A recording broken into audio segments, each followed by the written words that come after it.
Namaku Topan. Malam ini aku akan berbagi pengalaman yang membuatku percaya bahwa hantu itu memang ada. Awalnya aku tidak percaya ketika mendengar cerita-cerita orang, melihat penampakan hantu lah, mendengar ini itu. Rasanya ingin tertawa mendengarnya. Ya, bisa jadi mereka hanya mengarang cerita karena menurutku tidak masuk akal. Namun semuanya berubah dan aku menarik kata-kataku itu ketika aku mengalaminya sendiri. Ini ceritaku saat masa SMA, ketika liburan sekolah tiba. Aku menginap di rumah saudaraku yang berada di daerah Karawang. Karena liburan semester cukup panjang, aku bisa bermain dan menginap di sana lumayan lama. Seperti anak-anak pada umumnya, aku dan saudaraku bermain game PlayStation saat itu dan menikmati liburan bersama.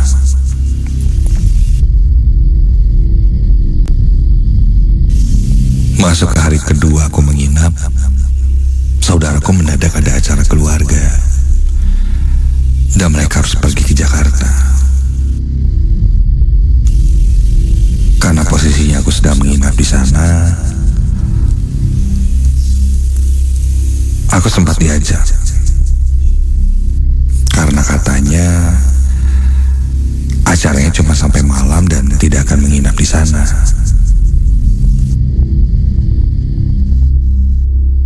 Setelah mempertimbangkan, aku memutuskan untuk tidak ikut dan menawarkan untuk di rumah saja, ya sambil jaga rumah lah.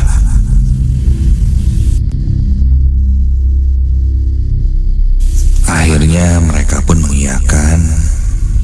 Sekitar jam 12 siang mereka pergi ke Jakarta, meninggalkan aku sendiri di rumah itu. Cuaca di luar kulihat lumayan panas,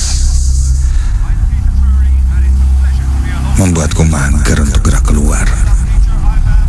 Aku pun hanya diam di rumah, menghabiskan waktu sambil bermain PS. Tak terasa waktu pun berlalu. Aku masih terlarut dalam permainan games sampai tersadar kulihat langit di luar sudah gelap. Kuhentikan permainanku sejenak. Aku lupa menyalakan lampu-lampu. Aku pun mulai berkeliling, mengunci pintu dan menyalakan lampu-lampu yang lain. Sampai terdengar suara tokek di rumah ini. Ketika mendengar suaranya, aku pun coba menghitungnya. Katanya, yang kudengar ketika jumlahnya ganjil dan 7 kali, itu berarti ada kuntilanak. Masa sih? Coba.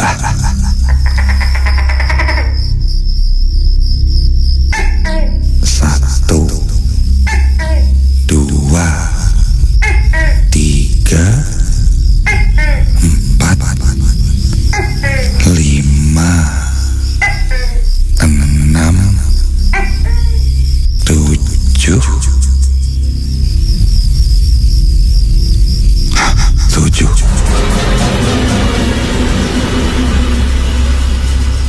Berhenti di 7. Jangan-jangan beneran ada kuntilanak. Dah. Aku tidak terlalu ambil pusing dan lanjut berkeliling rumah untuk menyalakan lampu yang masih mati. Kulihat saat itu jam menunjukkan jam 7 malam.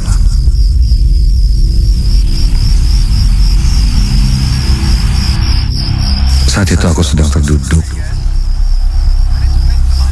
sambil bermain game di ruang tengah. mulai terasa lapar. Aku hentikan sejenak permainan gameku itu dan beranjak ke dapur untuk mencari makan. Dan saat itu kembali ku dengar suara toke yang jumlahnya sangat banyak, bersaut-sautan, membuatku keheranan. Agak aneh sih.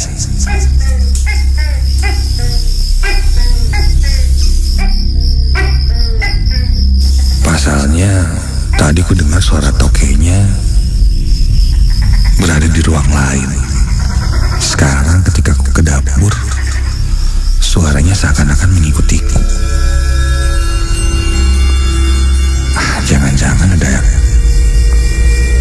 toke yang masuk ke rumah deh.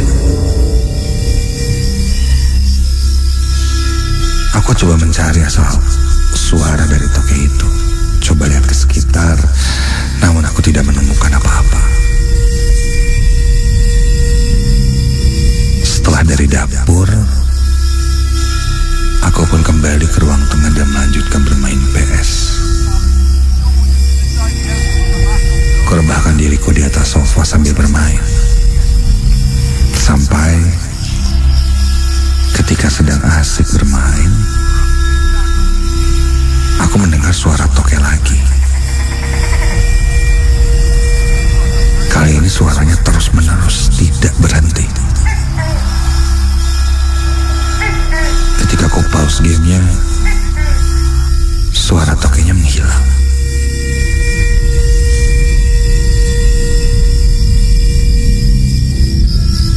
Dan suara tokenya terdengar lagi dan kali ini sangat jelas. Aku beranjak dari sofa dan langsung mencari asal-muasal dari suara itu. Ternyata suaranya berasal dari arah dapur.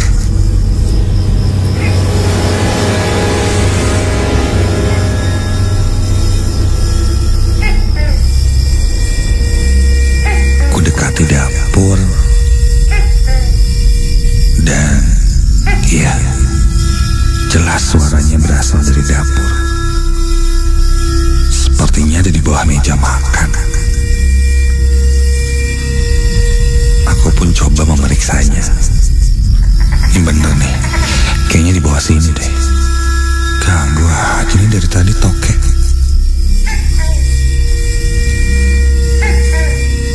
Dan ketika aku mendekati meja makan,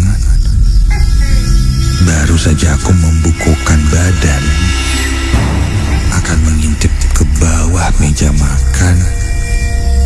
Tiba-tiba suara toke yang kudengar tadi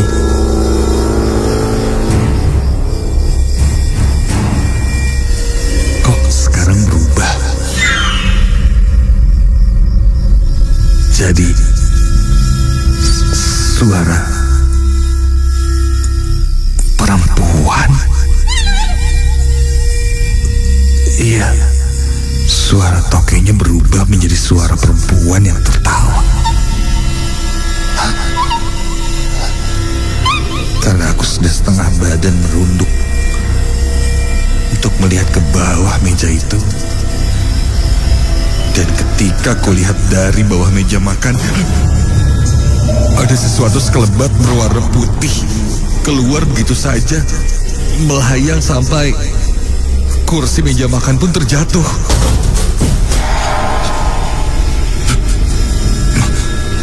Itu apa? Aku coba lihat ke sekitarku. Tidak ada apa-apa, tapi jelas ada yang melesat berwarna putih keluar dari kolong meja. Sampai terdengar suara toke dari belakangku. Dan ketika ku tengok ke arah belakang, Astaga. Di pojok langit-langit dapur, kulihat ada sesosok perempuan menempel di langit-langit dapur dengan posisi seakan-akan merangkak di atasku. Rambutnya panjang menutupi wajahnya dengan baju kain putih yang kumal. Kepalanya mulai bergerak-gerak ke kiri dan ke kanan, seakan melenggak-lenggok sambil mengeluarkan suara yang menyeramkan. Mirip seperti suara toke, tapi disisipi dengan suara tawa yang membuat bulu kuduku dari kaki hingga ujung kepala berdiri merinding.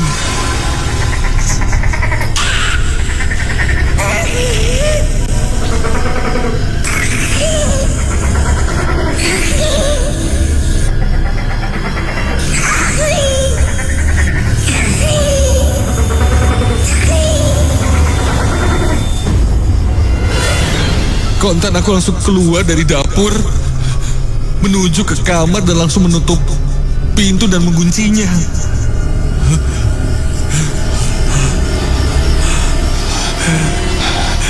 Jantungku berdegup sangat kencang.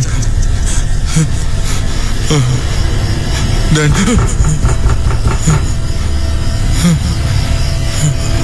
tiba-tiba dia mengetuk pintu kamar.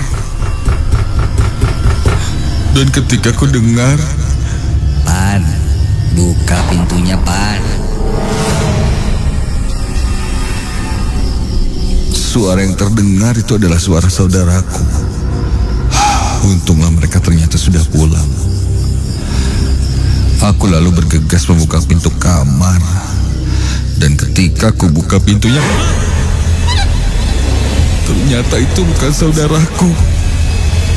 Berdiri sesosok perempuan yang persis seperti yang kulihat tadi di dapur. Namun kini wajahnya terlihat sangat jelas. Bola matanya seperti bolong dan wajahnya sangat pucat. Sosok itu menyeringai hingga terlihat gigi-giginya yang tajam.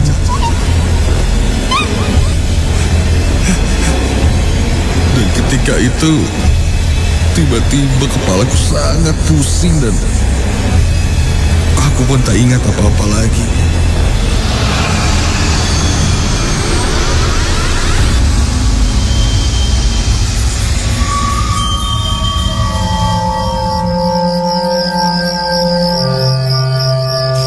Ketika aku terbangun, aku sudah berada di sofa. Kulihat saudaraku pun sudah pulang dan menanyakan kenapa aku tidur di lantai depan kamar. Setelah cukup tenang, aku pun menceritakannya. Kata saudaraku sih, kalau mendengar suara toki jangan dihitung. Takutnya malah mengundang. Sampai sekarang aku belum bisa melupakan kejadian itu dan masih sering ketakutan ketika tiba-tiba saja aku mendengar suara toke yang selalu jadi mimpi burukku.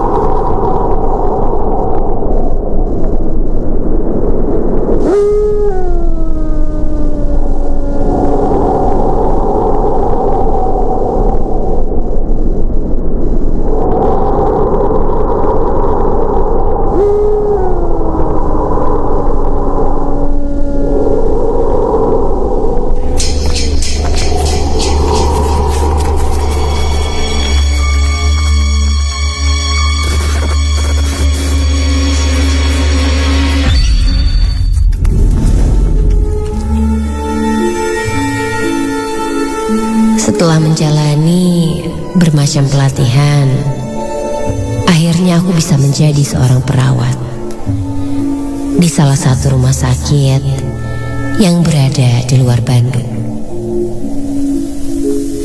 Namaku Meli. Hari itu, saat siang hari, keadaannya lumayan hektik. Mulai dari pasien yang check up silih berganti, sampai mengalami kecelakaan dan masuk UGD.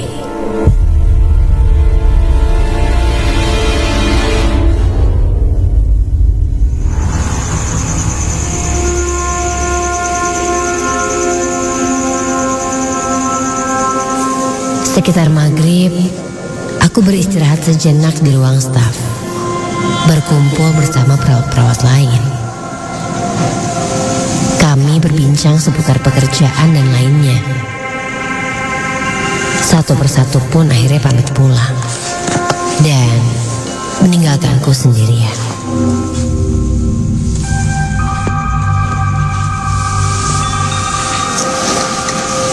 Nasib perawat baru yang kini berjaga hingga malam. Aku pun berada sendirian di ruangan itu. Setelah cukup bosan, aku berdiri dan keluar ruangan.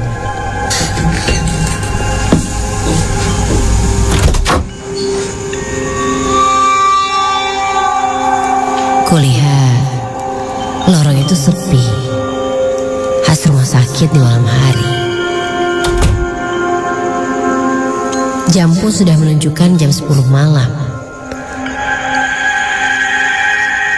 Aku beranjak untuk kontrol terakhir sebelum pulang.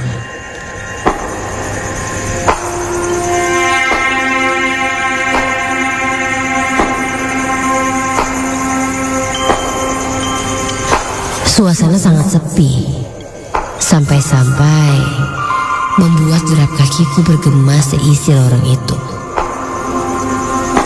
Hingga langkahku pun terhenti ketika di depan aku melihat seorang perawat lain yang sedang mendorong ranjang dengan roda. Di atas ranjang itu berbaring seorang perempuan yang tertutup oleh selimut. Namun, ada bercak-bercak darah merah yang menembus ke selimut putih itu. Ketika berpapasan, lantas aku pun bertanya, "Ada yang bisa dibantu, Sus?"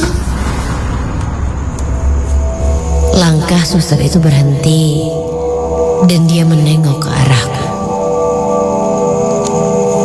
Rambutnya tidak terlalu panjang. Matanya terlihat sayu seperti kelelahan. Bisa kulihat kantung matanya agak kehitaman. Dia melempar senyum padaku. Lalu pandangannya mengarah lagi kepada pasien yang terbaring di ranjang itu. Dia seperti berpikir. Lalu dia melihat lagi ke arahku dan menggeleng-gelengkan kepalanya tanpa berkata sepatah kata pun. Aku sedikit tidak mengerti. Lalu aku membiarkannya berlalu dan berbalik lagi meneruskan jalanku.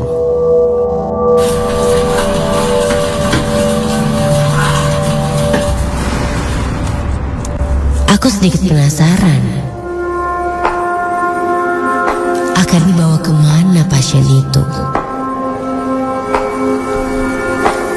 Aku pun kembali menengok ke belakang untuk memastikan. Dan loh, ketika aku lihat lagi, tidak ada siapa-siapa. Kemana perginya perawat tadi? Aku langsung berlari ketakutan keluar dari lorong itu.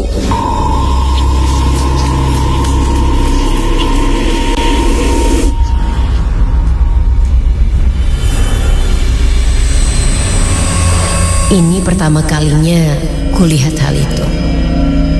Jantungku berdegup.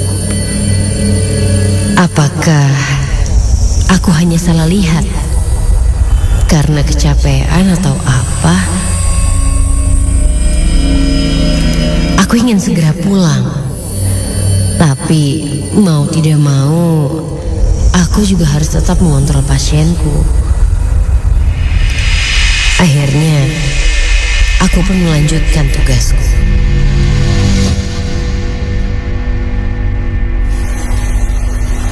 Aku masuk ke satu ruangan, di mana ada 2 pasien yang dirawat di sana. Suasana sangat sepi dan juga gelap. Hanya lampu-lampu tidur saja yang menyala di ranjang yang ada pasiennya. Di sana ada sekitar 5 ranjang yang tertutup tirai. 2 di antaranya diisi oleh pasien-pasien di rumah sakit ini. Sisanya kosong. Aku mulai dari yang paling ujung. Seorang bapak-bapak. Dan setelah itu ada seorang kakek-kakek yang dirawat di ruangan ini.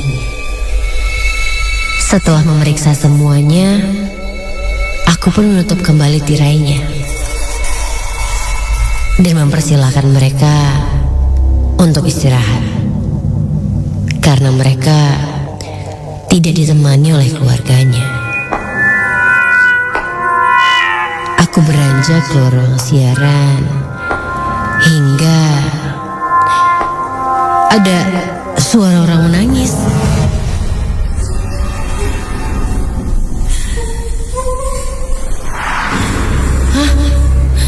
Perasaan pasien di sini laki-laki semua dan tidak ada juga keluarga atau saudara pasien yang menunggu di sini. Siapa itu? Suara itu berasal dari satu ranjang yang ada di pojokan dekat pintu masuk ruangan ini. Ranjang itu tertutup tirainya. Aku mendekatinya perlahan.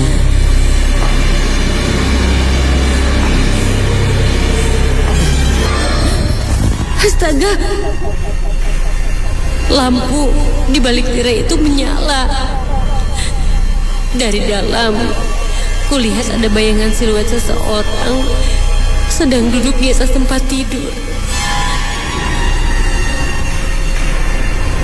Siapa itu? Tanyaku penasaran.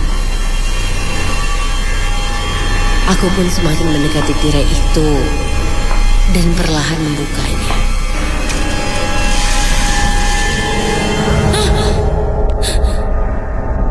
Di balik tirai itu tidak ada siapa-siapa. Kosong. Belum terjawab rasa penasaranku. Tiba-tiba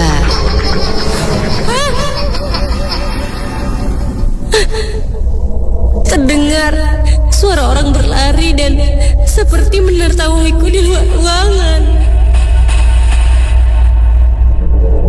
Aku langsung keluar dari ruangan itu dan menutup pintunya kembali.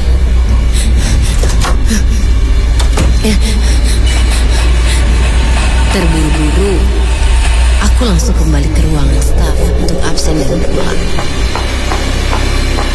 Ku percepat langkahku. Kulihat sisi kiri dan kanan serta belakang untuk meyakinkan bahwa tidak akan ada apa-apa malam hari ini. Sampai... Ya Tuhan! Langkahku terhenti ketika ku dengar suara itu lagi. Jantungku berdegup kencang. Dan suara perempuan itu terdengar lagi dan semakin mendekatiku.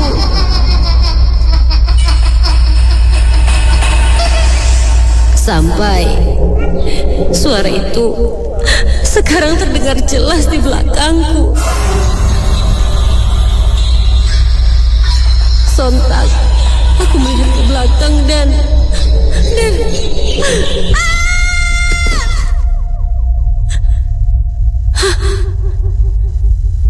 tidak ada apa-apa.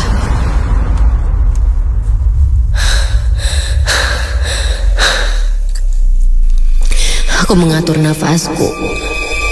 Lalu aku melihat ke belakang. Jelas tidak ada apa-apa di belakangku itu. Aku pun segera berbalik untuk kembali ke dalam ruangan.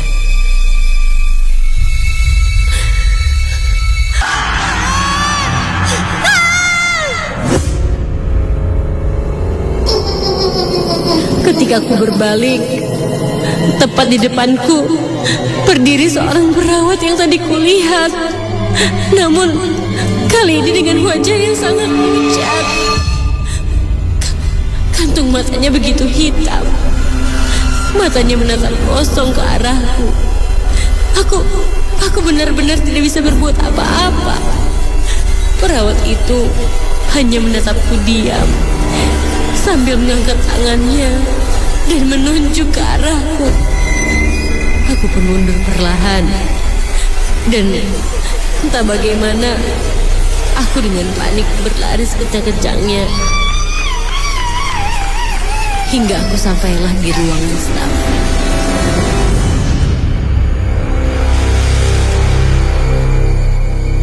Di sana, aku bertemu beberapa perawat lain yang sedang berjaga.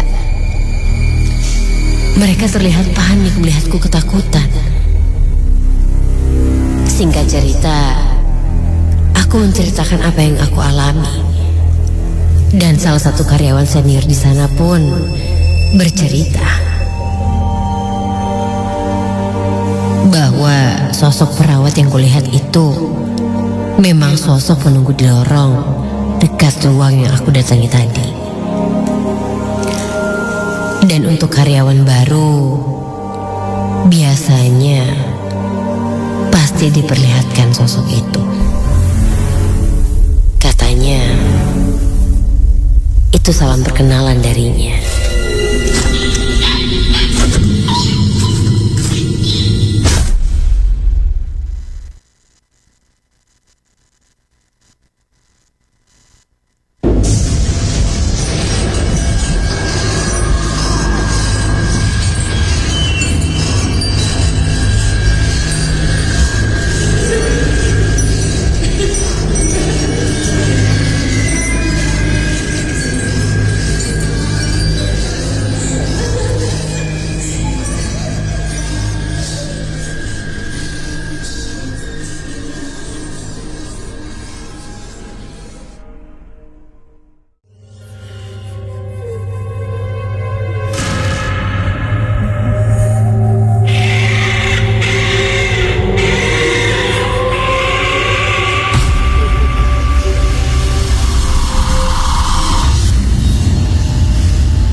Kejadian ini bisa dibilang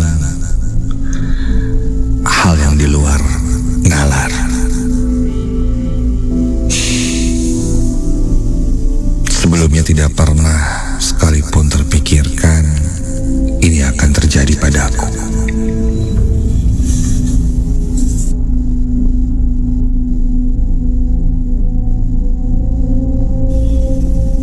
Aku seorang mahasiswa di salah satu kampus atau universitas di Bandung. Saat itu, aku dan teman-temanku sedang mengerjakan tugas untuk membuat sebuah film pendek.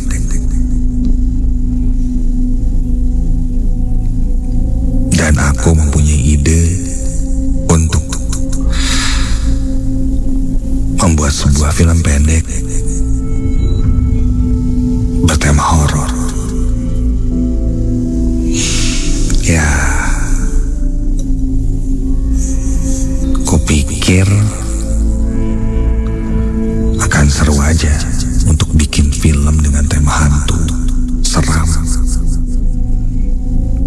Pencahayaan pun tidak harus terlalu berat, bisa agak remang-remang untuk membuat suasana seram. Dan satu lagi, sosok hantunya pun tidak usah terlalu banyak.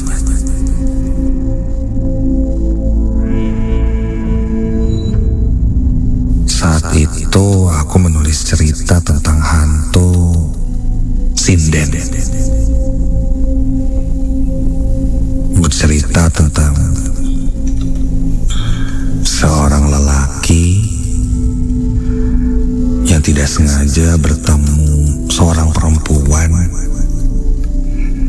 yang sangat cantik, dan ternyata setelah mengenal, perempuan itu adalah hantu. Dan wujud hantunya bukan kuntilanak, tapi seorang perempuan dengan kebaya lengkap,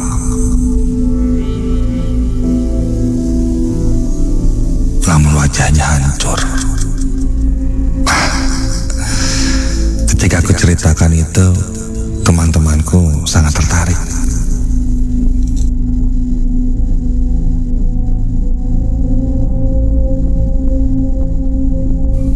Kami pun mulai proses syuting.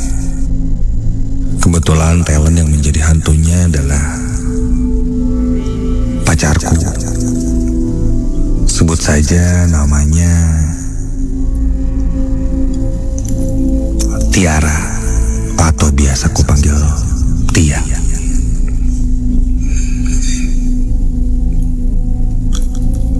Aku dan Tia sebenarnya bukan orang yang penakut. Jadi ketika kami menggarap film ini pun isinya penuh dengan bercandaan sih, tidak terlalu serius. Bahkan bisa dibilang ketika syuting dan setting properti, kebanyakan dari kami malah bercanda. Kami syuting di sebuah rumah di daerah Bandung Selatan, dan kebetulan rumah itu adalah rumah kakek dari salah satu temanku yang juga mengerjakan proyek ini. Berada di sebuah kampung atau desa, ya setting rumah yang pas lah. Kami syuting di sana kurang lebih 3 hari. Sampailah saat itu kepada adegan terakhir.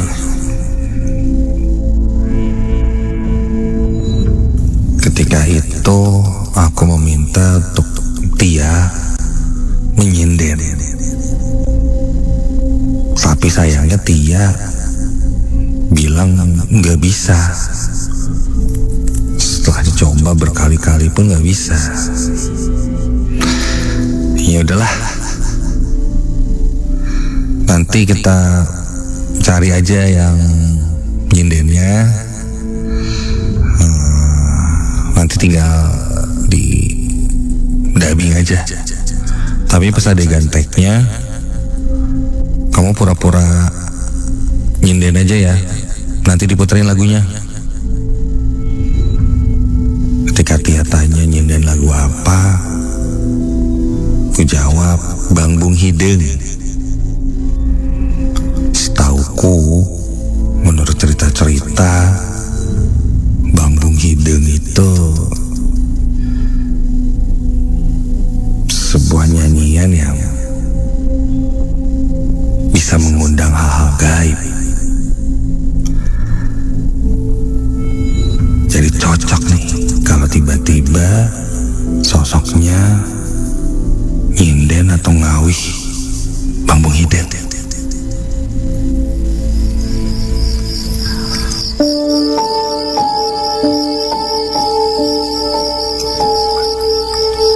Semua kamera pun disiapkan. Ketika itu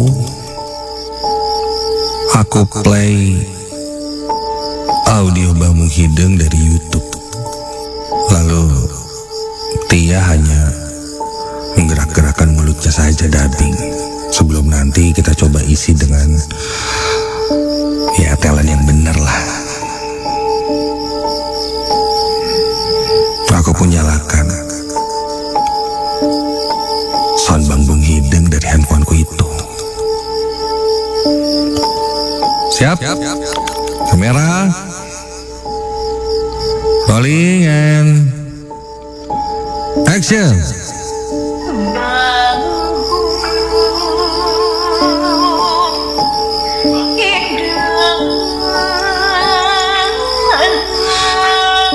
Cut. Aku memberhentikan Tia karena mulutnya tidak sinkron dengan audio yang keluar. Aku bilang pada Tia, searching aja dulu liriknya, minimal dihafalin dan nanti pas gerakan bibir dan audionya. Kita pun break sejenak, menunggu Tia bisa menghafalkan liriknya, ya minimal bait-bait awal lah, karena tidak akan kita ambil semua. 15 menit mungkin. Setelah itu Tia pun bilang sudah siap untuk take dan sudah hafal. Kamera pun sudah terpasang dan kita siap take. Tia sudah menggunakan full kebaya dan make up yang wajahnya sudah dibikin hancur.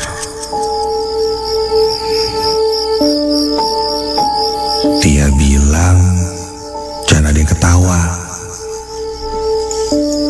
Dia ingin berkonsentrasi agar hasilnya maksimal.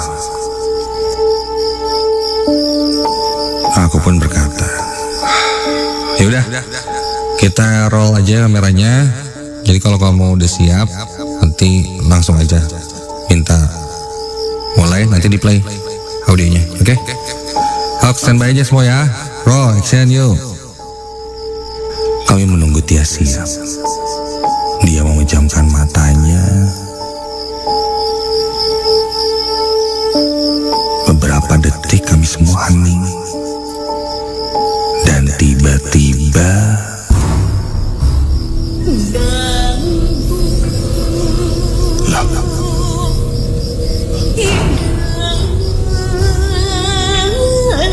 Tia tiba-tiba nyinden dan suaranya sangat bagus hingga membuat aku dan tim merinding. Kok Tia tiba-tiba bisa nyinden seperti ini? Dan liriknya pun sesuai. Loh. Kok. Untung saja saat itu kamera terus merekam. Belum selesai penggalan-penggalan liriknya, tiba-tiba Tia terjatuh. Cut. Ya. Dia terjatuh pingsan dan badannya terlihat kejang-kejang. Kami semua cukup panik. Sadar Tia, sadar. Tia, hei. Tiba-tiba Tia meraung kesakitan. Lalu tiba-tiba berteriak. Tia kesurupan. Aku dan Tim memegangi tangan Tia dan kaki yang dimana Tia terus meronta dengan tenaganya yang sangat besar. Bahkan salah satu dari temanku hingga terlempar. Tia, istighfar Tia. Tia. Lalu Tia melihat ke arahku. Tatapannya sangat tajam dan dia tersenyum lalu tertawa.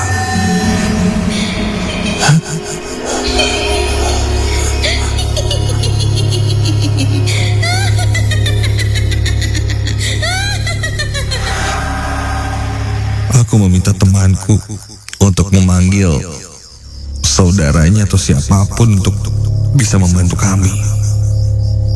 Singkat cerita, Uwa dari temanku pun datang dan coba membersihkan Tia.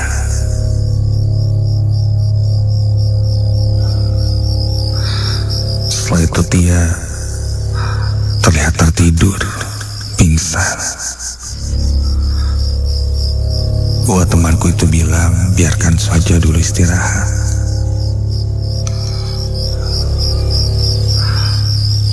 Lalu dia pun bertanya kenapa bisa terjadi seperti ini.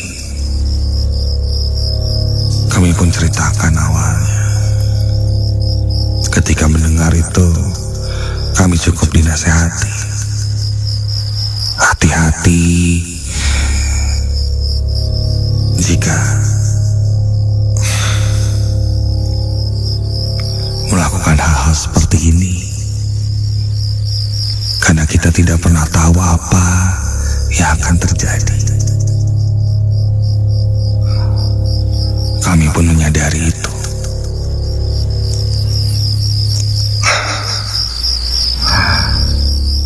Salah satu timku pun membersihkan makeupnya Tia. Dan kami membawanya untuk istirahat di kamar. Dan malam itu pun kami memutuskan untuk tidak lanjut syuting. Semakin malam,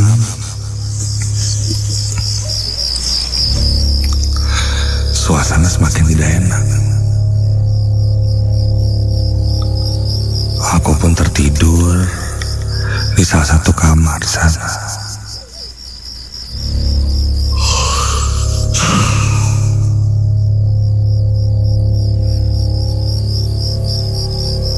Ketika itu suasana kamar gelap. Aku memilihkan badanku mencari posisi tidur yang enak. Sampai terdengar suara pintu terbuka. Ada yang berjalan masuk. Ketika aku lihat itu Tia.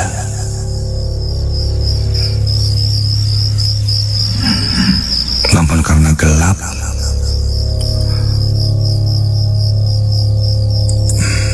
wajahnya tidak terlihat begitu jelas juga. Tapi kenapa ku tahu itu Tia karena baju yang dipakainya.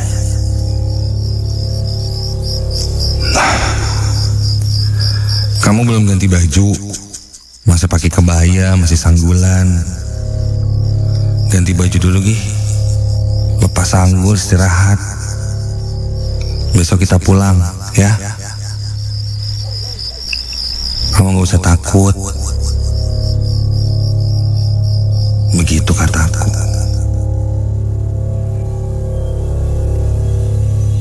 Namun dia hanya berdiri, tidak bergerak sama sekali. Tia, hei Tia. Dan tiba-tiba dia tertawa.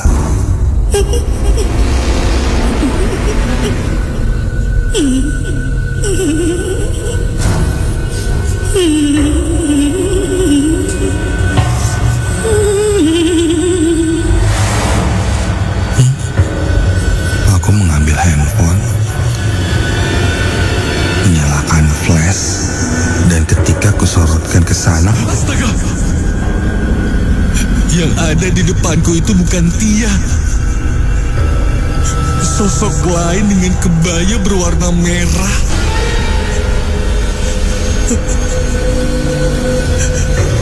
Wajahnya sangat pucat, matanya melotot dan dia tersenyum sangat lebar.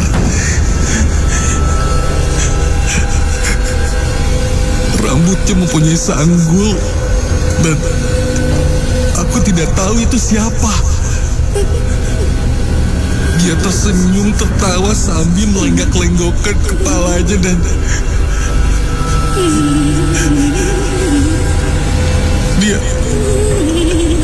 dia melantunkan Bambang Hideng.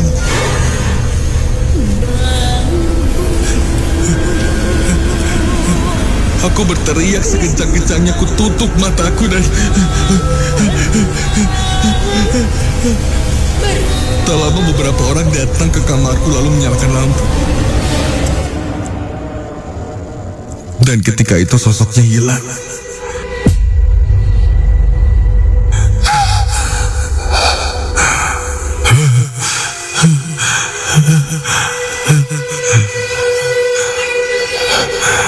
Malam itu pun aku tidak mau tidur sendirian.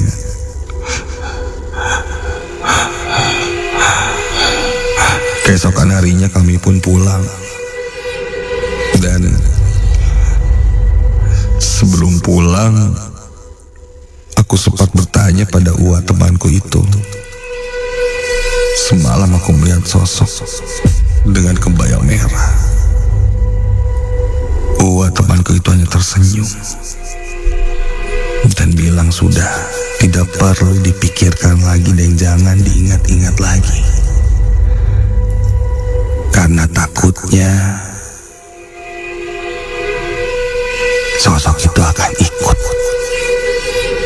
sampai ke rumahku. Aku pun terus melupakan. Sampai pada akhirnya aku bilang pada teman-temanku, ganti saja filmnya dan hapus semua file yang ada. Film itu pun tidak pernah diselesaikan. Sampai pada akhirnya aku berani untuk menceritakan malam hari ini. Dan semoga sosok itu tidak akan muncul lagi ketika aku bagikan cerita ini kepada tim Night.